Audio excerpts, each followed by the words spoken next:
¿Cómo están? Bienvenidos a Ver para Creer, este espacio que llega hasta sus pantallas a través de Ver de Cerca Televisión para conocer y compartir con los precandidatos y candidatos a diputado en el Distrito 56. Y para eso precisamente estamos con una persona que ya es conocida por todos nosotros, don Adolfo Albiol.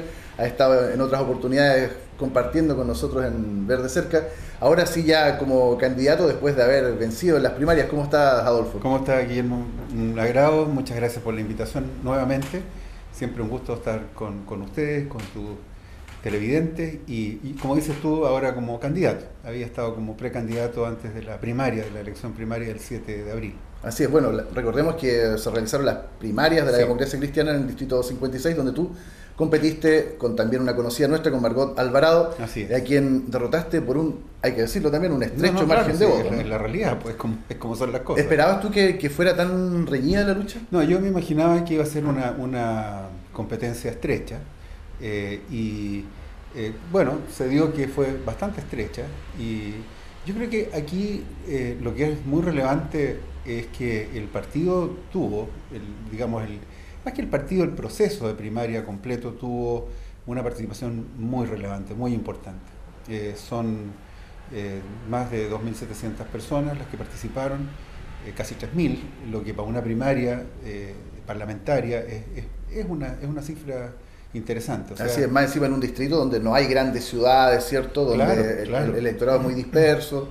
Un desafío grande, un logro en ese sentido. Un desafío logístico para ambos candidatos bastante grande. Hay que desplazarse muchísimo, lo habíamos comentado en algún minuto, es muy disperso. Entonces tú tienes que, y yo traté de enfatizar eso, traté de ir a los pueblitos, a las localidades más rurales, porque yo creo que también forma parte de este afán, de este propósito de las primarias, integrar a toda la comunidad. Eso tomó tiempo, significa recursos, coordinación logística, pero bueno, tiene su fruto no solo en términos de que uno gane votación, sino que en términos de que la gente sienta y vea que realmente son invitados a participar, sobre todo en el mundo rural, que yo insisto mucho porque somos un distrito rural, es la realidad, y la gente se siente muy contenta, primero que lo vayan a ver, segundo que los escuchen y tercero que además los inviten a ser actores de un proceso participativo como la primaria. Tú no has tenido la ocasión de conversar después de las primarias con tu contendora, con Margot Alvarado, y entendemos que puede tal vez deberse a que quedaron algunas heridas en el proceso. Ella nos comentaba en parte de su equipo fuera de micrófono que había denuncias de ciertas irregularidades, que ellos no estaban conformes con la forma en que se desarrolló el proceso el día de las votaciones, problemas con los padrones, con mesas, etcétera. ¿No temes tú que eso te pueda pasar la cuenta a la hora de hacer una campaña donde se requiere necesariamente tener unidad detrás para poder llegar al éxito? Varias cosas en tu pregunta. Déjame partir por la primera, que yo estimo que es la primera. El proceso fue el mismo para ella que para mí. El proceso con probablemente algunas deficiencias, algún nivel de urgencia en el montarse y todo lo demás, es exactamente el mismo para ambos. Así que si tuvo inconvenientes, los inconvenientes fueron para ambos. Esto igual que cuando uno juega en una cancha mala, y el equipo que pierde le dice al otro, oye, la cancha está barrosa. Bueno, los dos jugaron en la cancha barrosa y además hubo un entretiempo y se cambiaron de lado, así que eso es la primera cosa. La segunda cosa, respecto a conversar con la candidata o ex precandidata, yo creo que aquí hay ciertas, yo diría ni siquiera formalidades, hay ciertas cosas que tienen que ver con buena crianza, con una fraternidad que se debe vivir dentro de la democracia cristiana, que exige que quien pierde vaya y salude a quien ganó y le diga, ¿sabes qué? Yo estoy a tu disposición. Eso ocurre en toda organización, especialmente en las organizaciones políticas, y eso no ha ocurrido. No ha ocurrido nunca, no ha ocurrido hasta hoy día. Yo no quiero referirme mucho más al tema, pero esto no es primera vez que le pasa a la ex precandidata. Le ha sucedido en otras derrotas y eso es muy malo, como práctica es muy malo. Yo creo que como tú dices, se necesita unidad para enfrentar la siguiente etapa y eso no se ha reflejado en quien perdió. Pero a ti debiera ser tal vez un factor preocupante. Y el tercer elemento, que tiene que ver con los adherentes, y va a responder justamente tu punto. Yo he recibido de varios, diría, de gente importante en lo que fue la campaña de Margot, muestras de compromiso para la siguiente fase. Y eso para mí es muy importante. Y yo creo que, como tú señalas, aquí lo importante es lo que viene ahora, que uno debería contar con una base de respaldo, y yo creo que la va a haber, ¿eh? Yo creo que la va a haber. Yo pienso que la mayor parte de la gente entiende que este es un proceso que terminó, habrá sido estrecho, pero terminó, que es como debe ser. Yo no vería por qué no debe terminarse aquí y alinearse todos con el candidato que salió elegido.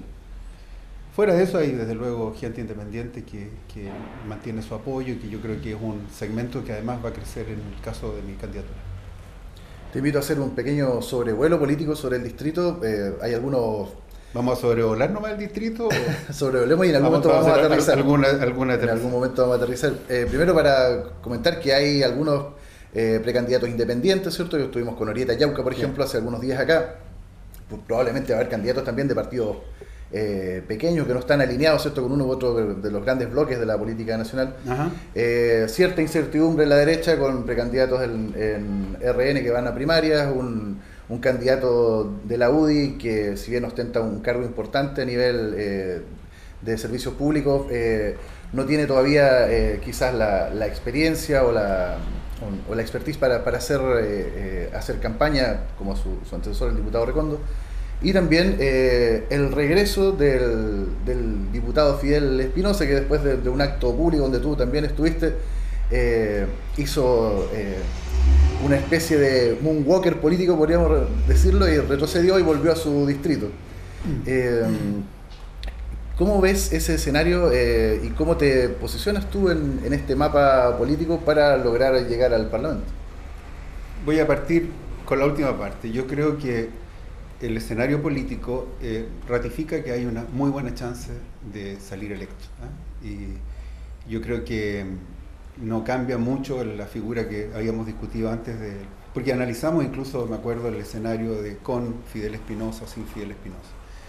Hoy día, de parte de la UDI, ya hay un candidato, que es Felipe de Musi, entiendo, así por lo menos se ha publicado y todo, y la decisión del actual diputado Recondo de ir a la postulación al Senado.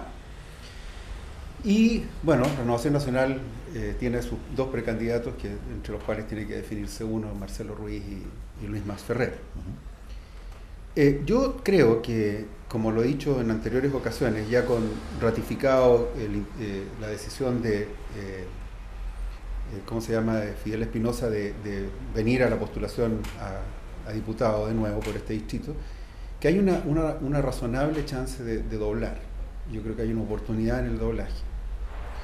Yo he escuchado en estos últimos días que si es probable, si es más o menos probable. Yo creo que esa es una discusión que se resuelve el día de la elección, ¿no? Yo creo que especular, pero yo siento que mi tarea, mi trabajo, mi pega, es recuperar el cupo de la democracia cristiana en el distrito con una propuesta que yo creo que va a alcanzar un segmento muy importante de independientes y va a recuperar mucha votación demócrata cristiana, sí, por el simple hecho de lo que represento, de lo que soy y de mi interés y mi afán de estar muy fuertemente ligado a las raíces de este Partido Demócrata Cristiano, que ha tenido momentos importantísimos en el país histórico y que hay que tratar de refrescar.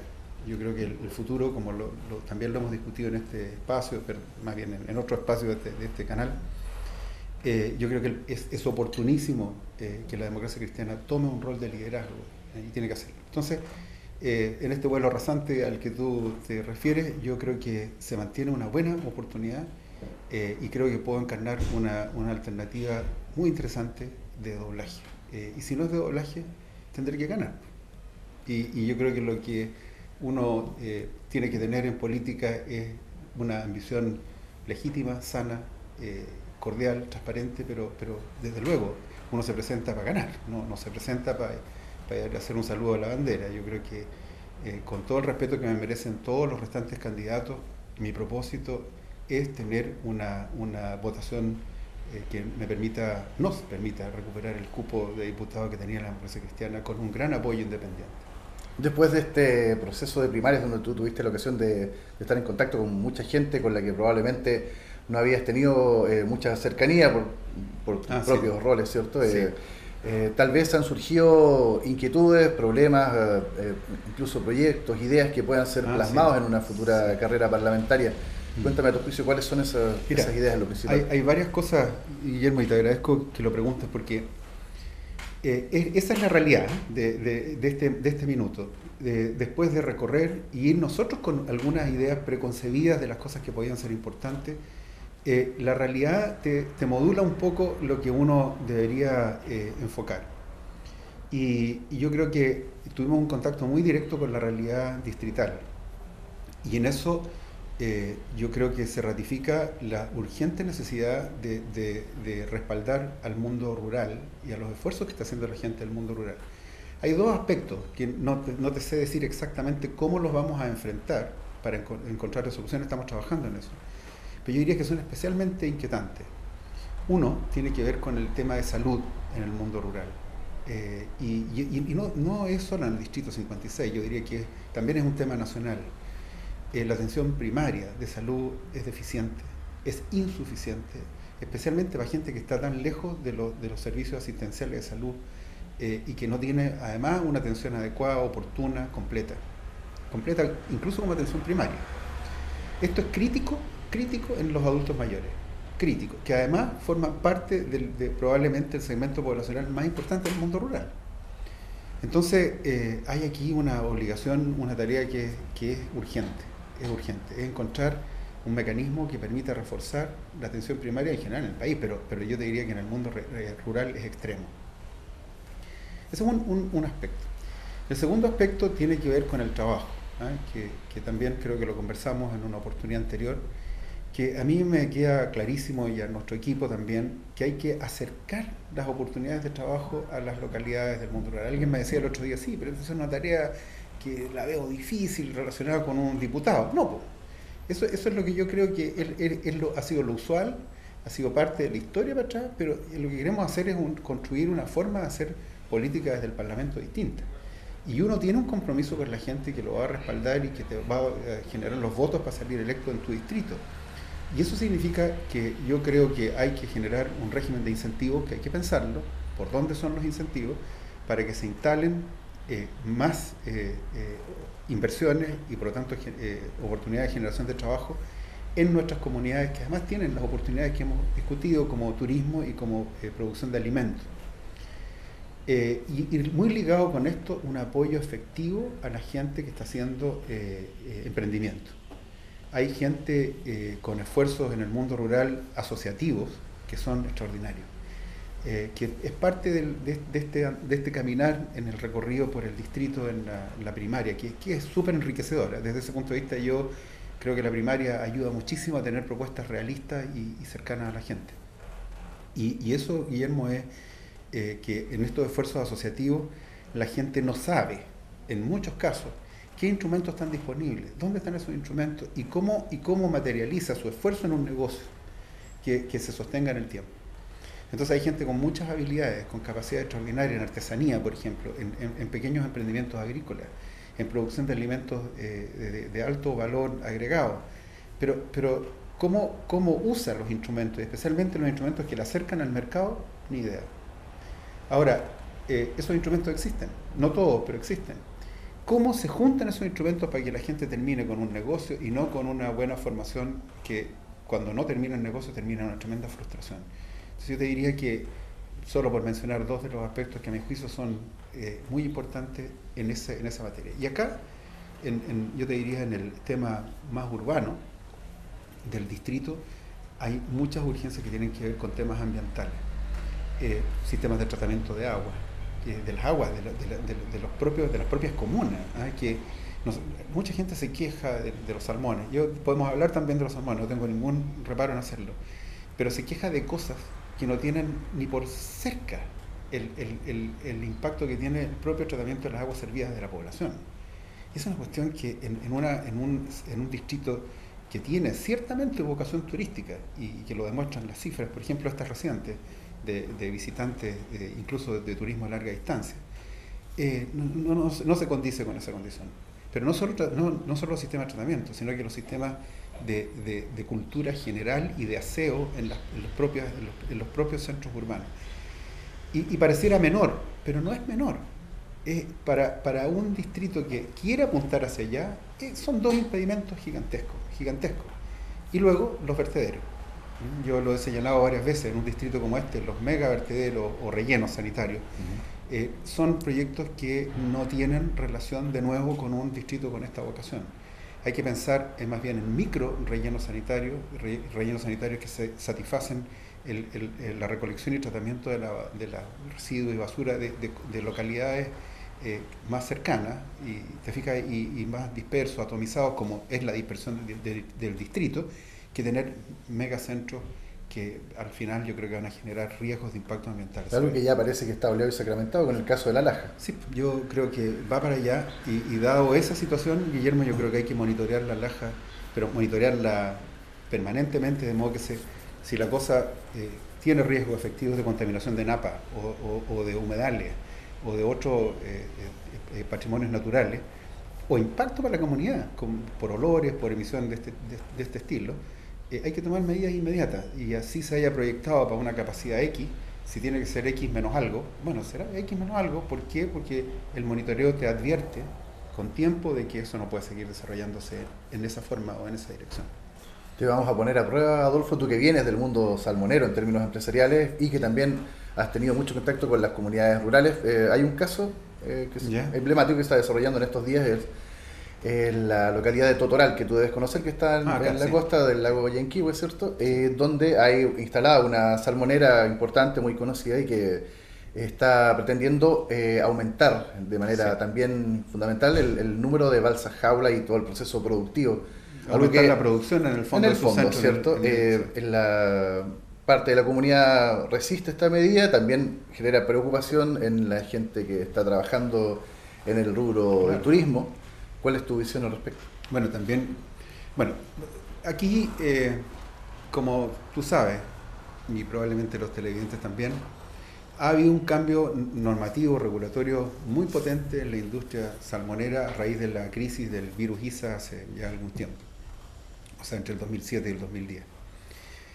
Esa crisis provocó que se desarrollaran una serie de instrumentos, legalmente hablando, para decirlo en forma simple, que pusieron más ojos sobre la industria, muchos más ojos, en materia especialmente ambiental y sanitaria.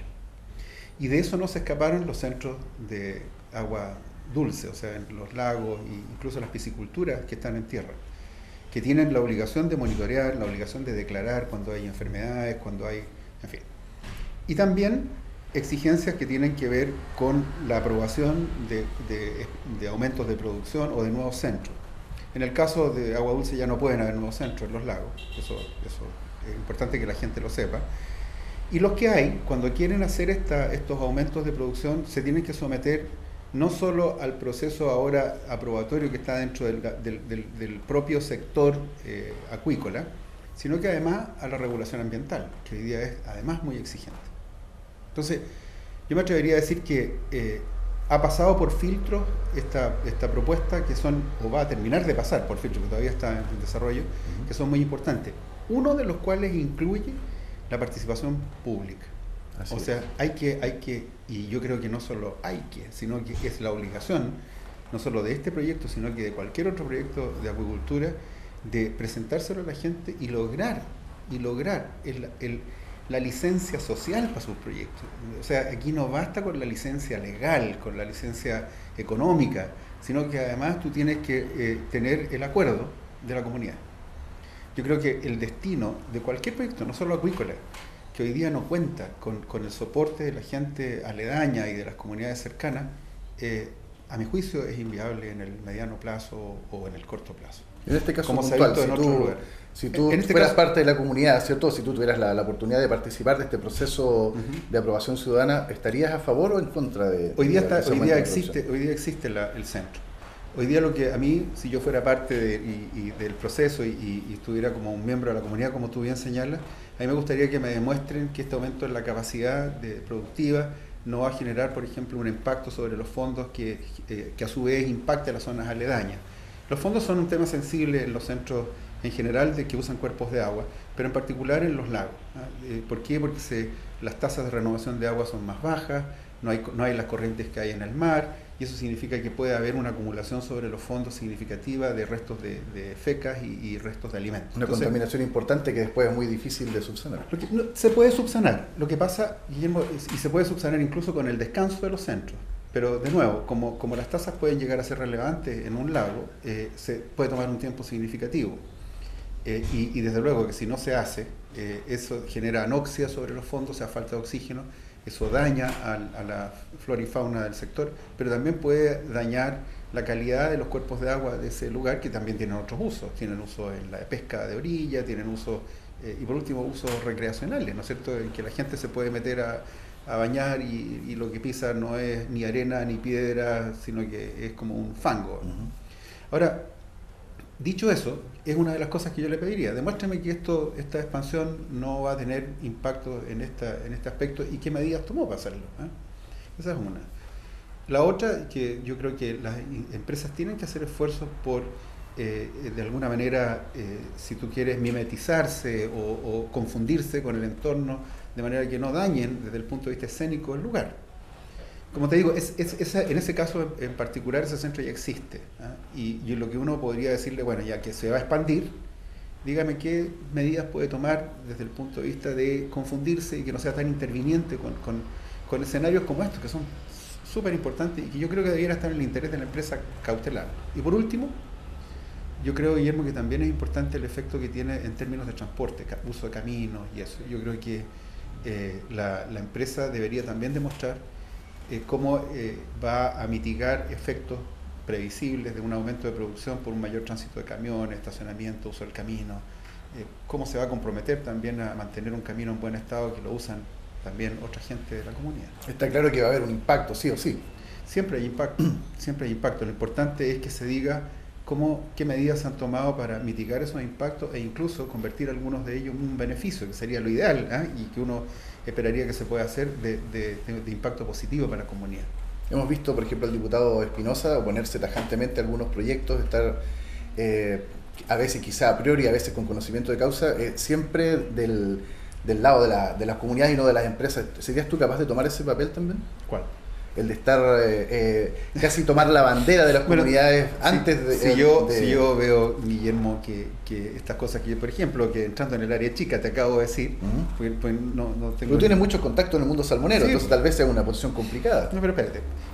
Tenga o no tenga contacto, te acabo de enumerar 3 acciones muy concretas que tienen que ver con lo que yo haría como miembro de la comunidad, incluso dificultándole el camino o poniéndole algún grado de exigencia a una empresa salmonera.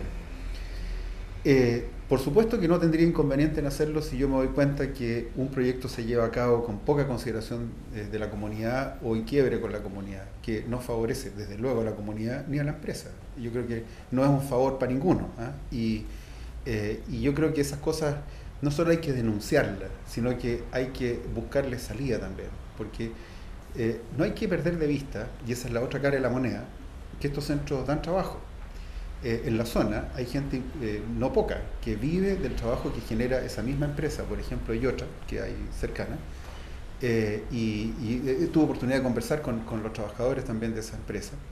Y esa empresa, los trabajadores me refiero, quieren que se mantenga su trabajo, quieren y que tenga la posibilidad de hacer una proyección a futuro en su trabajo, que es un ingreso familiar importante. Pero también, desde luego, los propios trabajadores quieren que se haga bien porque si no los amenaza a ellos la persistencia del entierro. Así que, respondiéndote, sí, por supuesto, cuando las cosas no se hacen bien hay que decir que no se hacen bien. Pero sí, ojo, enterándose bien, metiéndose bien. Hay otro caso que no me voy a referir en detalle, pero de otra empresa que se quiere instalar en tierra, ni siquiera en el uso de un cuerpo de agua, con recirculación.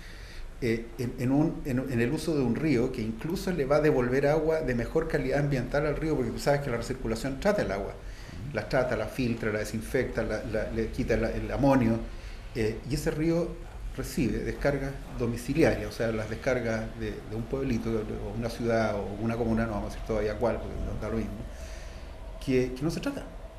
Entonces, la gracia, entre comillas, de este centro es que tiene que tomar esa agua, para poderla usar en los peces, tratarla, desinfectarla, pasarla por todo un sistema y la devuelve de mejor calidad.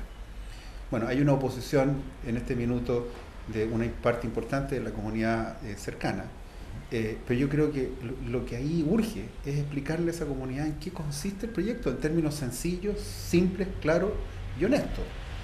Porque yo estoy seguro que si eso se hiciera, y si además la empresa le dijera a la comunidad, mire, esto va a generar esta calidad de agua, pero fuera de la calidad de agua, esto va a generar estas fuentes de trabajo. Y esto no viene para una pasadita productiva, sino que viene para instalarse y apoyar, por ejemplo, a un liceo que hay cercano con oportunidades de práctica. Y vamos a generar a lo mejor resiembra, o vamos a contribuir a la resiembra de trucha café, que es importante para la pesca deportiva. Bueno, cuando esas cosas se hacen y cuando hay diálogo positivo, en el sentido constructivo, ¿por qué no va a haber acuerdos posibles entre una inversión y la comunidad cuando es de mutuo beneficio? Muy bien, Adolfo, antes de despedirnos te vamos a dejar para que... ¿Por qué nos vamos a despedir ya? Estamos empezando. Cierto, se estaba poniendo bueno, pero sí. Tú sabes cómo son los tiempos en televisión. Te vamos a dejar con los electores para que te puedas dirigir a ellos y comentarles un poco, muy brevemente, de cuál va a ser tu plan de trabajo y cuál va a ser tu propuesta para encantarlos a la hora de las elecciones. Bueno, muchas gracias, Guillermo, y a los electores yo quisiera señalarles lo siguiente. Primero, después de estas primarias, me siento muy satisfecho y agradecido del apoyo de la gente. Eso es lo primero.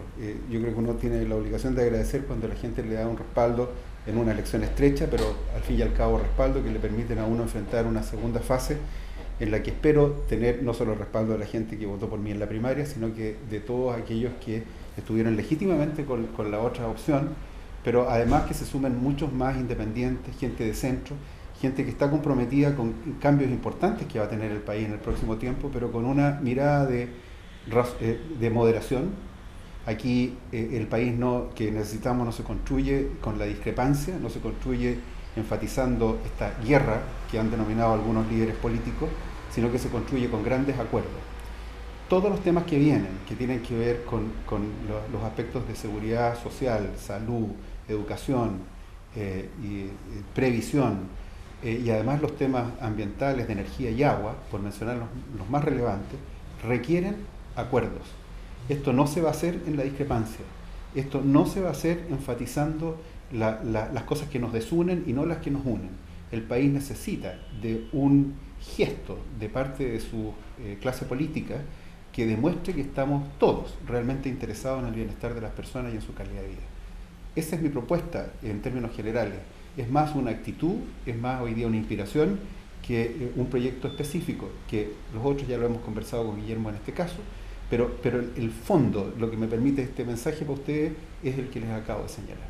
Así que muchísimas gracias y espero desde luego su respaldo en esta próxima fase electoral. Muy bien, gracias Adolfo por conversar con nosotros. A ti, Guillermo, muy grato. Adolfo Alvial, precandidato o candidato ya a diputado de la Democracia Cristiana por el distrito 56 en Ver para Creer.